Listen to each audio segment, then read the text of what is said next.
About you, and I saw that you've been doing this protest of a thing from your SUG days, and right now it's still happening. But I have not seen where you protested and achieved for that very protest. You protest, bring people out, you don't achieve an aim for that protest. That one will end, and you move on to another new protest.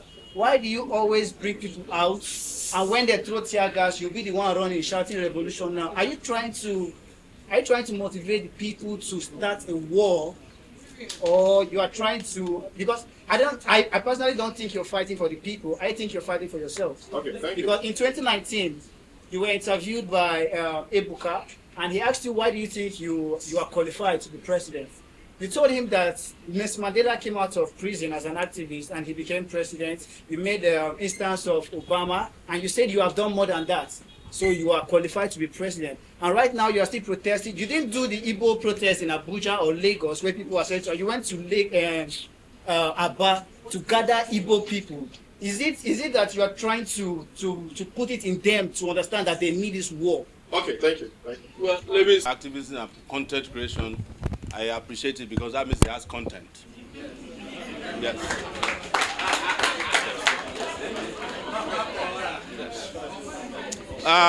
With regards to your reference to Igbo people in Aba, Nnamdi Kanu is from Abia State.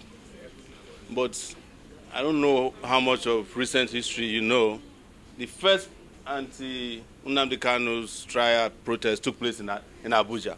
And I led it.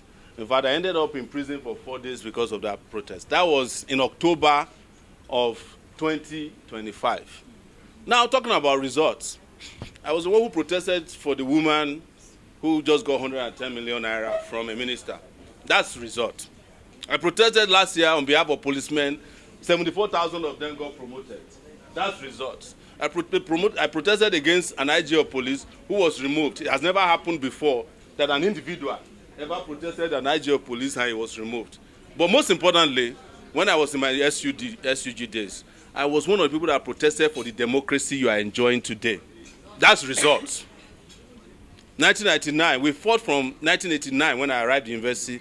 By 1999, 10 years later, democracy came to Nigeria. Am I proud of the democracy? No. But did we end military rule, which was the goal of our protest? Yes. Have you heard about third term, Obasanjo's third term? I protested against third term. That's why he had 2 terms.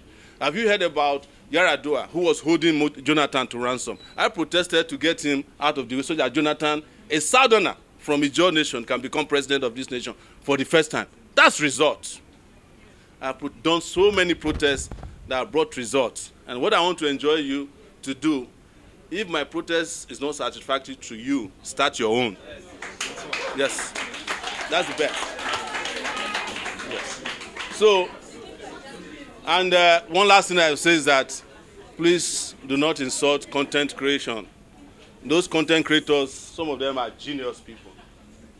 They just don't wake up and create content that make you laugh. In a country where things are hard, it's difficult to make people laugh. So content creation is actually creativity that is driven by a genius in a human brain. I'm just saying that. But again, thank you, and I respect your right to state what you have stated, and I hope I was able to answer your questions. Thank you. Listen to me properly. You are going to die anyways.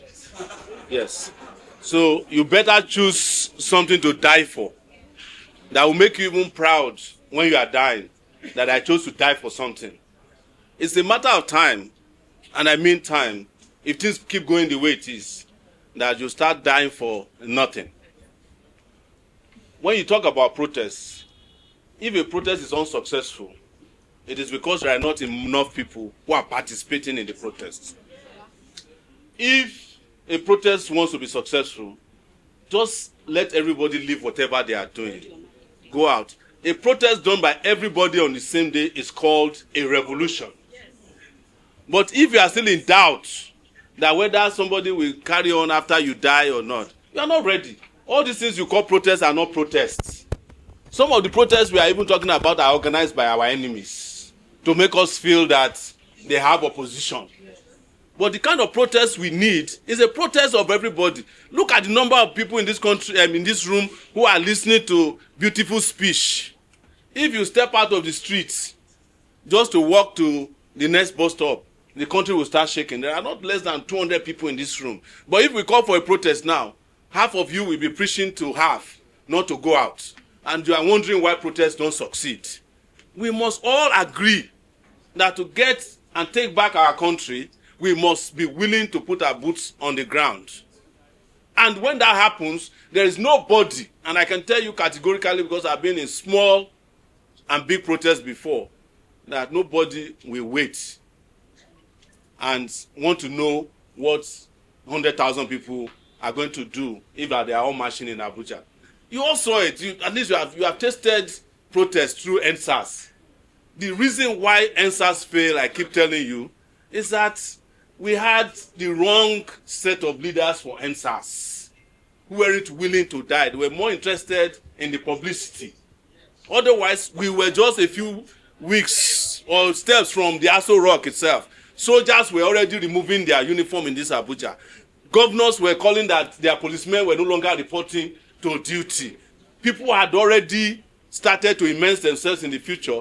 But then you had people who were having conversation on the ground. We should not lie about it with Dangote and the rest of them on Zoom discussing how to end the protest. And that they didn't want a revolution, they only wanted the end of police brutality. Did people participate in it because of police brutality? You know? The reason why EndSARS was successful is because people were tired of the Buhari regime. Simple. But we allowed that to fade away. And we are still here debating. When we are ready, my brother, these people will run away. Okay. You have only 10,000 public officials in Nigeria. You have 200 million people who is afraid of 10,000 people. It doesn't make any sense. Yes.